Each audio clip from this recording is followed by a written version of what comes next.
Hey guys, how's it going? Hope you're doing well. My name is Crown, and today I'm going to read you some very interesting stories that I hope that you're gonna love. And now, without further ado, let's go! Ever had that one relative who thinks the world owes him everything? Well, meet my Aunt Carol. You see, I'm what you call a digital nomad. Hopping from country to country, working from my laptop. Aunt Carol, on the other hand, always fancied herself as a family matriarch, minus her responsibility and plus all the entitlement. This story was when I landed a sweet gig in Thailand. Beautiful beaches, friendly locals, and my favorite spicy street food. I informed my family excited about this new adventure. Everyone was thrilled except Aunt Carol, who just asked, "So who's watching your house and your stuff?" Her eyes glittered a bit too much at the word stuff. Fast forward 3 months, life was a dream. Then one day I got a frantic call from my neighbor, Mr. Jacobs. "Your Aunt Carol's here. She's saying she's moving in." I laughed, thinking it was a joke, but Mr. Jacobs wasn't laughing. "She's got a locksmith and everything." I immediately called Aunt Carol. "What do you think you're doing?" "Oh, sweetie, she could. I'm just making sure everything's alright. You're not using it. And your cousin needs a place to stay while her house is getting fumigated." That didn't sound right. "You can't just break into my house, Aunt Carol. Leave now, or I will call the police." She scoffed. "Go ahead, I'm family. They won't do anything." I wasn't playing games. I called the cops, explaining the situation. Meanwhile, Mr. Jacobs kept an eye out, updating me by the minute. The police arrived and Aunt Carol played her favorite card, the victim. "I'm just worried about his house. It's family duty." But breaking and entering wasn't a family duty. The officer asked her to leave, but she refused. And it escalated quickly. Then came the real shocker. Mr. Jacobs called. "Your aunt's loading stuff into her car. Looks like electronics, maybe cash." My heart sank. She wasn't there to check on the house. She was there to rob me. I didn't hesitate. Press charges. I told the officer on the phone. Aunt Carol was arrested, much to her disbelief. The aftermath was messy. Family members called, some understanding, others berating me for airing dirty laundry. But I stood my ground. Aunt Carol was caught red-handed trying to steal from me. It wasn't just entitlement, it was a crime. The court case was straightforward. Aunt Carol got community service and a hefty fine. And I got an apology. Not that it meant much to me. On my first enlistment in the army, I was a mechanic. In our unit, we had 3 staff sergeants for some reason. Sergeant E was in the last year of his contract and will be retiring.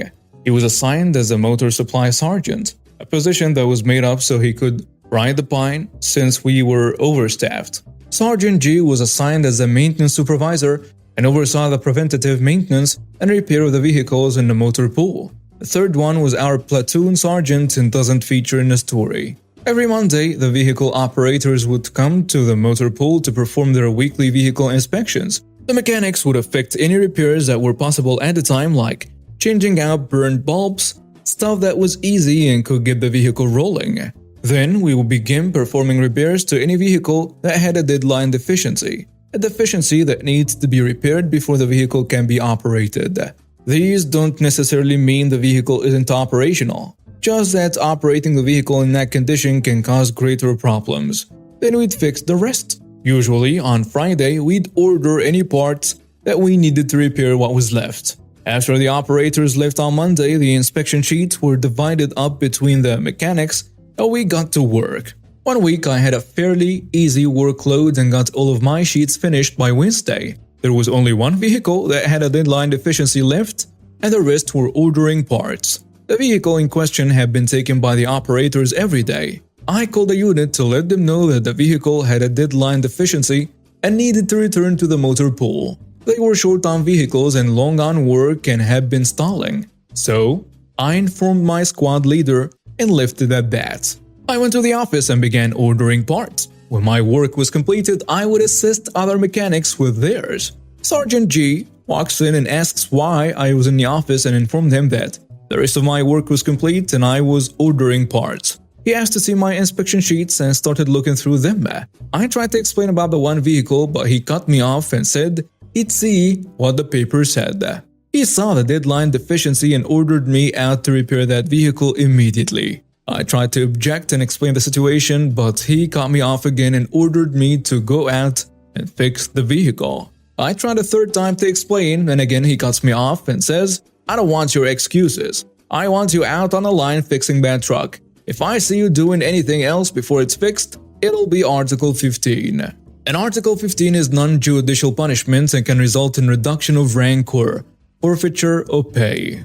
Roger, Sarge. I'm on it. I walked to the rack of manuals for the vehicles, pulled the appropriate one, and found the size of the bolts on a part that needed changed.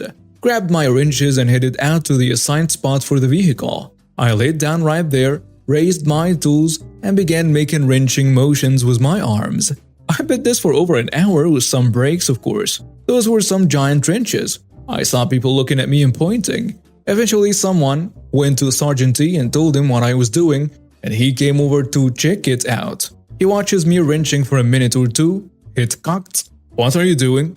"Fixing this truck, Sergeant. It's got a deadline." He was looking at me real funny now, like I had heat stroke or something. "Squirrel, you do realize that the truck can't hear, right?" "Sarge, I know this, and you know this, but Sergeant G doesn't want to hear my excuses. He wants me out on a line fixing this truck." Sergeant T told me to get up and get back to work. I told him that G had threatened an Article 15, and he said he'd take care of it. I took a smoke break to give them time to resolve the issue before I went back to the office. Not sure what Sergeant T said, but G had a scowl on his face when I came back to order my parts.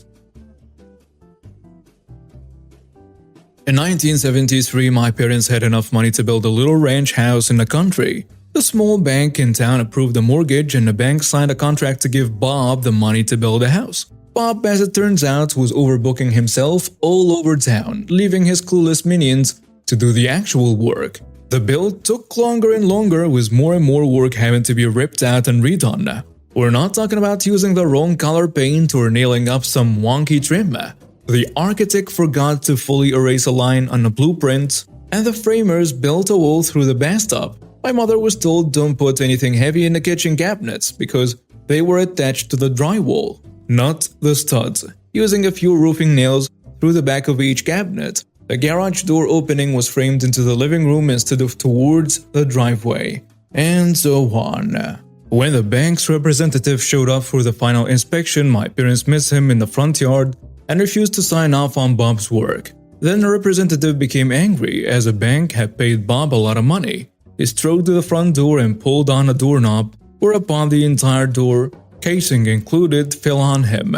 It had simply been wedged, not nailed into place. The bank called Rob, who finally showed up to supervise the work himself. The only problem was that Bob wasn't any better at building a house than his minions were. My parents still refused to sign off on the house. My mother was a stay-at-home mom in an ST rental with 2 tiny children, while my dad was working 2 jobs while this was going on.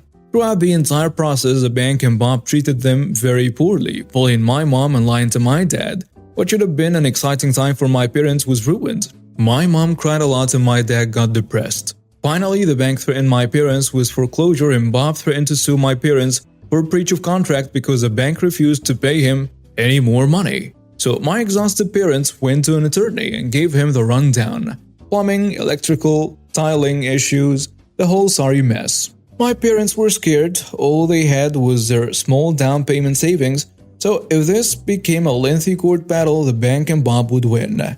The attorney, Tom, was kind, but my dad said he could tell that he and Mom were doomed from Tom's facial expressions as he sorted through the paperwork. Then abruptly, Tom smiled. "Let's get everyone together for a meeting," he told my parents. "Tomorrow." So my parents, Tom, the bank's representative, the bank's attorney, Bob, and Bob's attorney met at the bank. Tom didn't give anyone else time to begin. He said, "Well, my clients have decided that they no longer want this house. Please remove it." Everyone else starts laughing. "Remove it? Have you lost your mind?" Tom, in a sweeping theatrical gesture, placed a deed on a table. My clients own the land the house is sitting on outright. They no longer want the house. Get the house off my client's land. Bob's attorney stared at the deed, and then turned and stared at Bob. "You built a house on land you don't own?" Bob nodded. The bank's attorney started yelling at the bank's representative. "You didn't finance the land the house is on?" The representative stammered. No. Tom said firmly, "As I said, gentlemen, you're trespassing on my client's land. I expect the house to be removed and the land returned to its original state at once." My dad said he remembered the blank looks everyone on the other side of the table passed to one another for his whole life. Sure, the bank could foreclose on a house that wouldn't exist by the end of the week. There's no way to recoup the money. They didn't even own the land it was on. Bob was at the 50% he paid out of pocket, plus he was on the hook for tearing down the house and removing it. On top of that, the bank would undoubtedly want him to repay the initial 50% they had given him. Could they have gone after my parents? Sure. A foreclosure would have meant back credit for my parents moving forward. They might lose their down payment, but to sign off on a house in its condition at the time would have meant thousands and thousands of dollars in cash to replace/repair everything from the roof to the basement before the house could be safely lived in. The bank knew my parents didn't have that kind of money, and they are the ones who approved the mortgage. Suddenly my parents were good people. It was all such a misunderstanding, and the bank and Bob couldn't do enough for them. The house was brought in line with the original blueprints and specifications immediately, at no extra cost to my parents, but at considerable cost to Bob. My parents signed a mortgage, Bob got the rest of his money, and just about broke even on the build. The bank's representative was fired, and Tom, attorney extraordinaire, got a stinging tale of triumph to recall to fellow attorneys for the rest of his life. Before you question this tale, please remember that 1973 was 50 years ago. Banks did things differently back then. Smaller, rural banks in particular were not run the same way the bigger city banks were. There were far fewer federal regulations, and in a smaller community, people didn't always follow them. Anyway, I'm pretty sure they don't always follow them now. Yes, they built a wall through the bathtub. No, I am not making that up. I even left out how a plumber left his lunch bag on a partially built kitchen cabinet, but the cabinet maker didn't feel it was his job to move the bag, so he left it there and built the rest of the cabinet around it. I don't know where Bob found these people, but they were gems. Every single one of them. My daughter Leah's mother and I were never married, but we did officially separate when she was 5. I got with my wife Nia when Leah was 9 and married her when Leah was 12. Leah never got on with Nia, didn't want to spend time with her and was just generally unpleasant to her. We are currently in family therapy, and honestly I think Leah just says the meanest thing possible to avoid actually discussing her feelings with us.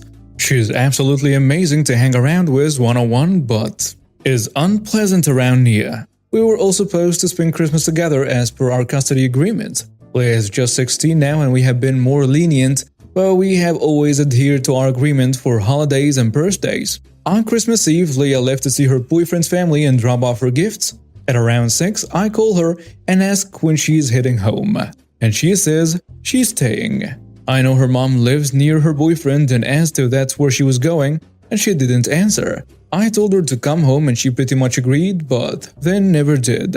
I did call her boyfriend's parents and they confirmed she left to her mother's, and I called her mother, who said Leah was there.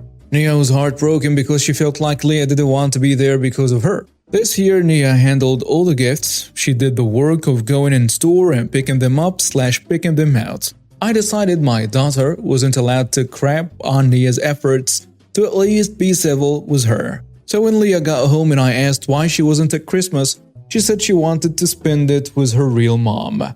I said that's fine. When she asked about her gifts, I said her fake mom got it for her, so she didn't need them. Needless to say, she's pissed at me and hasn't said anything. Nia appreciates me putting my foot down, but feels like Leah is a lost cause and to just give her the gifts. Leah's mom agrees she needs to stop treating Nia badly and expecting no consequences. Am I the jerk? Note, she has the gifts her mom and boyfriend and other family got her, just not the ones Nia helped with. I got a car for Christmas, gifted it to her in November because she needed the car. Leah is an only child on both sides. I have no other children and don't plan to. I am fine with having a relationship with Leah outside of Nia. My issue is that she treats Nia badly like a subhuman. She acts outright nasty to her. I wouldn't push so hard if she could at least be civil. And now some comments on the post. Someone saying, I think you need to be making a distinction between her being rude and her not liking Nia. If she's actually being rude to her, then I think it's fine to punish her for it in an appropriate manner. And I hope you have been doing that consistently. But trying to force a relationship and punishing her for not feeling the way you want her to is just unfair. And you're probably making it worse. Wanting to spend Christmas with her mother doesn't sound like being rude or uncivil. Dipping on you at the last minute isn't really okay. But let me ask you this. If she had just come out and said that she wanted to spend Christmas with her mother, was there any chance you would have said yes, or not get upset with her? From your posts and comments, I get the impression that you would have forbidden it, and at minimum lectured her about accepting Nia. So I think her using the opportunity of seeing her boyfriend to avoid spending Christmas with you is actually quite rational behavior for a teenager. I think if you want a relationship with your daughter once she's an adult, and this isn't far away, you need to accept that she doesn't like Nia and stop pushing her to do so. Like I said, rudeness and incivility is another story.